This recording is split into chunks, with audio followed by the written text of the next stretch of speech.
بسم اللہ الرحمن الرحیم۔ معزز ناظرین کرام، آج کی ویڈیو میں ہم آپ کو ماں کی محبت کا ایک ایسا واقعہ سنائیں گے جسے سن کر انسان کے رونگٹے کھڑے ہو جاتے ہیں۔ یہ واقعہ پیغمبر حضرت سلیمان علیہ السلام کے دور کا ہے۔ حضرت سلیمان علیہ السلام کے دور میں دو عورتیں تھیں اور ان کے دو چھوٹے چھوٹے بچے تھے۔ یہ دونوں بچے آپس میں ہم شکل تھے اور ان دونوں عورتوں کا کام تھا کہ دن کے وقت جنگل میں جا کر لکڑیاں اکٹھی کرنا۔ ایک دن یہ دونوں عورتیں اپنے کمسن بچوں کو ایک جگہ پر لٹا کر جنگل میں لکڑیاں اکٹھی کرنے کے لیے چلی گئیں، اور جب واپس آئیں تو دیکھتی ہیں کہ ان میں سے ایک بچے کو بھیڑیا لے گیا ہے، جبکہ ایک بچہ صحیح سلامت پڑا ہوا تھا۔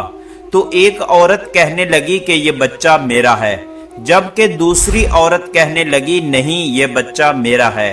جب تنازع بڑھنے لگا تو معاملہ قاضی تک پہنچ گیا۔ قاضی نے سارا واقعہ سنا اور فیصلہ کر دیا کہ یہ بچہ بڑی عورت کا ہے، لیکن دوسری عورت اس فیصلے پر مطمئن نہ ہوئی اور بار بار اصرار کرتی رہی کہ یہ بچہ میرا ہے۔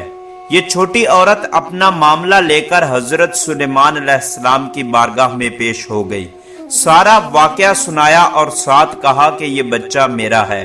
تو حضرت سلیمان علیہ السلام نے تمام واقعہ سننے کے بعد فیصلہ کیا کہ اس بچے کو درمیان سے کاٹ کر آدھا بڑی عورت کو دے دیا جائے اور آدھا چھوٹی عورت کو دے دیا جائے۔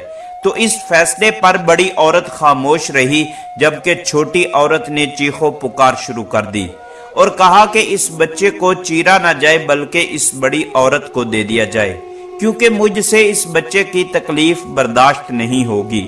تو حضرت سلیمان علیہ السلام نے کہا کہ یہ بچہ در حقیقت اس چھوٹی عورت کا ہے جو اس کی تکلیف برداشت نہیں کر سکتی، کیونکہ ماں کہا ہی اسے جاتا ہے جو اپنی اولاد کی تکلیف برداشت نہیں کر سکتی، لہٰذا بچہ چھوٹی عورت کو دے دیا گیا۔ ناظرین، یہ تھا ماں کی محبت کا دلچسپ واقعہ۔ اگر آپ کو واقعہ اچھا لگا ہے تو ویڈیو کو لائک کریں اور میرے اس چینل کو سبسکرائب کر کے بیل آئیکن کو ضرور پریس کر لیں تاکہ آپ کے پاس مزید نئی ویڈیو کا نوٹیفیکیشن بر وقت پہنچتا رہے۔